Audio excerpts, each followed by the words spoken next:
change the way that you think about money and friends and family, or maybe it won't. I don't know. I'm going to ask you a handful of questions during this stream, but I would just received a text from somebody I know that I do work with, and he sent me a post from X. And it was funny because I was just on a phone call with my dad talking about a friendship that was lost in my life over money because the person got greedy, and all based off of my work. And my dad and me were talking about it, and I was like, I know what I'm going to do this video about today. You see, a lot of people are stuck in their lot in life because of who they're surrounding themselves with. And I'm going to tell you some truths about me. Since my mid-20s, this is a true statement, I have been the wealthiest person I hung out with. And that was a bad spot. I was in a really rough spot. I tried in my mid-20s to find successful people. I mean, I would take them out to dinner or lunch. It just never congealed. What I found out later, a lot of it was a pushing off from like my family members or my current friends or my wife, because they didn't feel comfortable around people that were successful, because all they wanted to talk about was their next goal, their next thing that they were going to achieve. I resonated with that. And I had to sit back. I think I've told the story about being invited to dinner with Donald Trump in 2005. And my wife's like, absolutely not. I don't want to be rich. I don't want to be famous, kind of thing. And I had to make a choice. I chose my family. And for the next, since 2005, 2006, it's been an uphill battle until I started the YouTube channel. And all of my friends were annoyed by me because all I wanted to do was try and get them to be successful like me. But all they saw was Travis, the guy driving around a beat up old Volkswagen Jetta TDI. My work truck was an F-350 Ford, 2002, paint falling off and all that stuff. That's all he saw. They didn't see fancy clothes. I shopped at Big Five and at Ross. I was a millionaire, multimillionaire. And it was an uphill battle my whole life because I was hanging out with people that were just settling or they were gamblers. There are two classes of people next to successful, wealthy people. People that settle and people that are gamblers, right? And the settling is just an excuse for laziness when it comes to success, and it's just the truth. Well, me and my dad were talking about this, and I said, I want to talk to people, because my dad said, well, you've always had people, around you, like mentors. And I said, I had to fight for every single one. I had to go take them out to lunch. I had to go buy them coffee. I had to ask them questions. I remember offering one wealthy person that owned a handful of restaurants to wash his car so I could get some answers out of him. And so I've made people money. I've mentored people. I've made people millionaires. One person I know that the first year we started working together said, my goal is to make you a millionaire. And he's a younger man, and I know what it's like to be young, and he has a lot of desire inside of him. He's got a good, solid work ethic. He's just a good young man. And I said, we're gonna make you a millionaire. And he texted me one night. It was about, 3 months ago, and I'm out to dinner with some friends, and I get this text. I wish I should have pulled it up so I could read it to you, but it was a very kind thing. He said, we did it, or you did it, with 5 days to spare. And he showed me his bank balance was $1 million. And he said, thank you. And it was a lot more, it was more deep than that. And I'm just sitting there with my family and friends, and they're like, what? Because I was, obviously a little emotional. And then I remember responding to him pretty short order. I said, now next year we're going to go to Deca Millionaire. And this text actually came from him. And I don't want to say who his name is so he doesn't get embarrassed, but he sent me a post from Alex Becker. And check this out. I want to read this to you, and then I want to challenge your thinking right now. All right. Let me ask you this real quick before I do it. Are you in a position, yes or no, where you feel like you are the only one that wants to be successful, or you are successful in your friend group? Yes or no? It's a very lonely place to be. And I'm going to read this, and then I'm going to tell you some stories. Now, this post came from somebody named Elite on X. He said, having $1 million liquid is truly an interesting limbo. Golden handcuffs in a way. You almost you have almost infinite money for daily expenses like groceries, Amazon binges, and chill little vacations. But you can't really splurge on anything sick. You have just enough money to think about making a real boy amount, but a razor thin margin for error if you screw it up. You are also at the exact amount where it becomes cozy and hard to motivate yourself to go that much harder. Tough spot to be in. And this is what Alex said.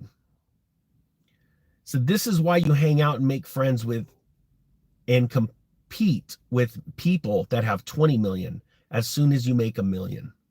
You are correct. I got like 2 or 3 a year in my 20s and got stuck in limbo for a few years for this exact reason. So let me explain to you what I do. I am constantly challenging myself to hit the next mark, but I cannot do it with people that are complacent, making excuses, straight up lazy. I have to find more successful people, way more successful than me. I have a friend that has been challenging me, and I turn everything into a competition, just so you know. I am wildly competitive.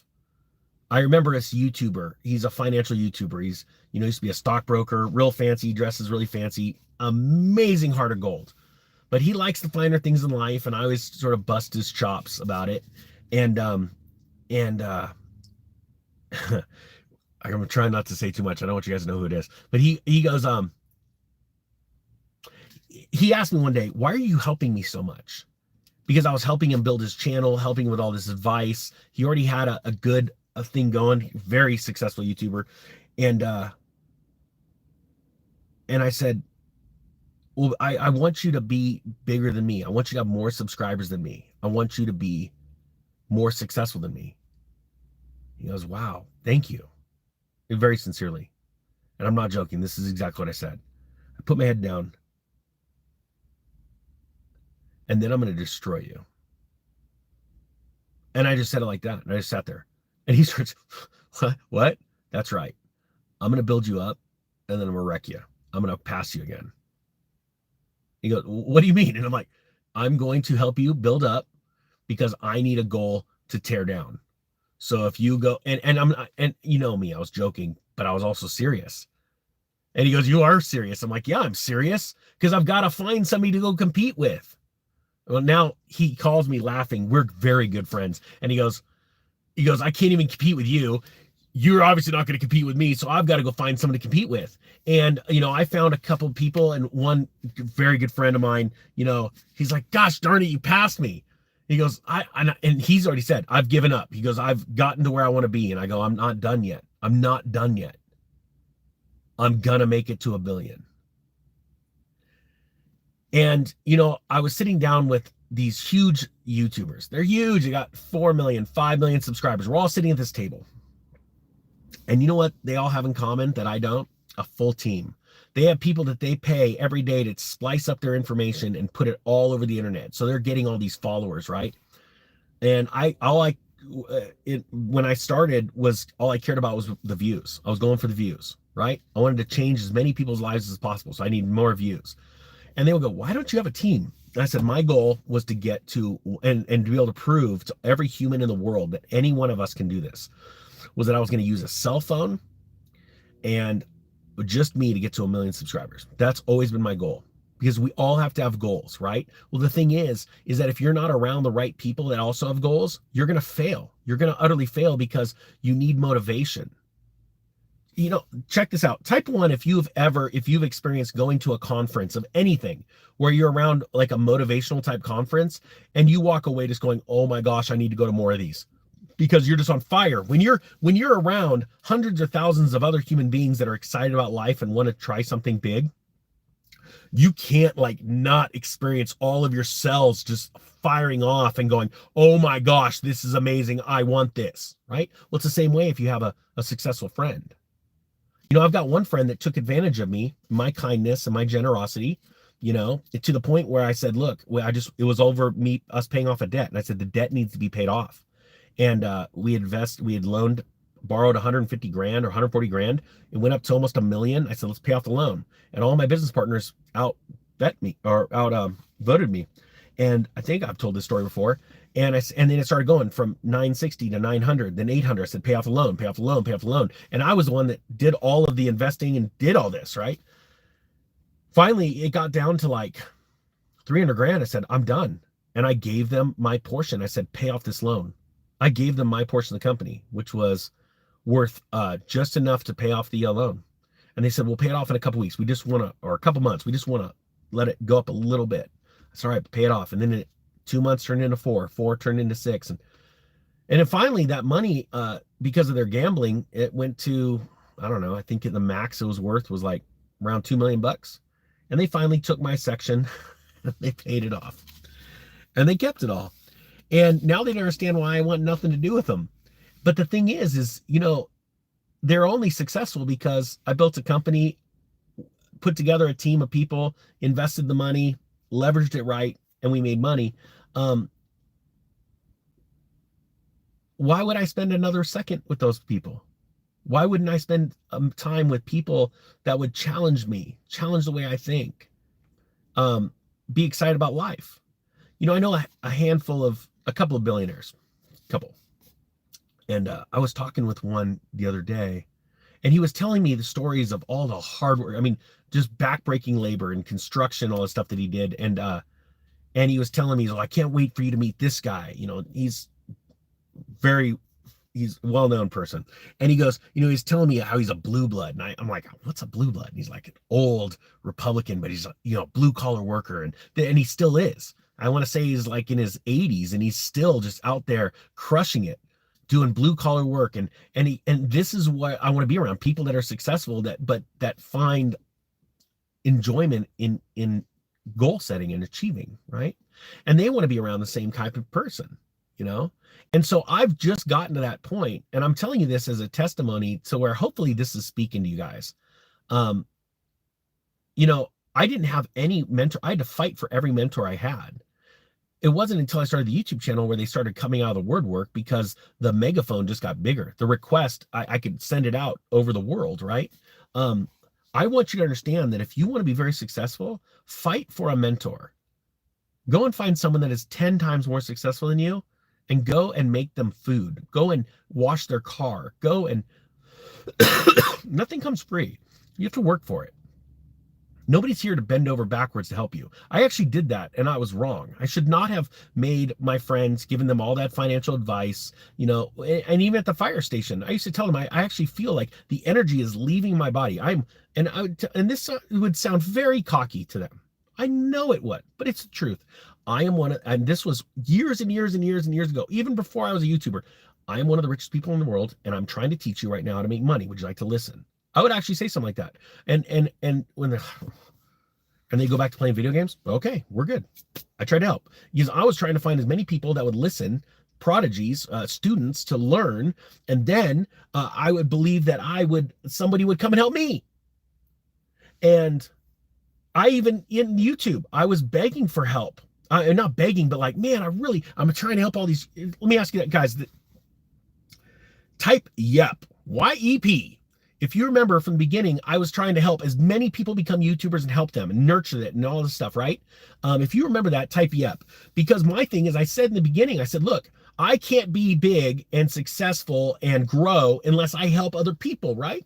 Well, you know what happened? I'm going to tell you what happened. People would get to about 20, 30, 40,000 subscribers, and boy, they would lose their marbles. They would all of a sudden start saying things like, why are you growing and I'm not? Or, they would get frustrated and angry, and I would tell them, first off, it's God. Secondly, and there were some that didn't like that, never spoke to me again, because they didn't like to hear Jesus's name. And then they would get jealous, and there'd be, and I'm like, what the, and they would just, and so it's after no joke, 8 of these situations. I had one YouTuber, I'm helping him, trying to get him growing, and he starts bad mouthing me on the internet. And I text him what are you doing? And he goes, oh, this is great. I got this plan. I'm going to bag on you. You're going to bag. No joke. This is what happened. You're going to bag on me and I'm going to get more subs. And I'm like, I've never done anything bad to you. Yeah, no, I know that. I'm not mad. This is losing your mind. And I'm like, goodbye. Hang the phone up. Never. And guess what? He had to take took his whole channel down. He sort of just lost his mind. There are other people that lost their minds. And it's like, you know what? I forgot what I was doing. I need to just go and hang out with super, just like Alex Becker said, if you make $1 million, you need to start hanging out with people that make 10. So now I'm at the point I'm like, well, I'm natural path of progression, billionaires.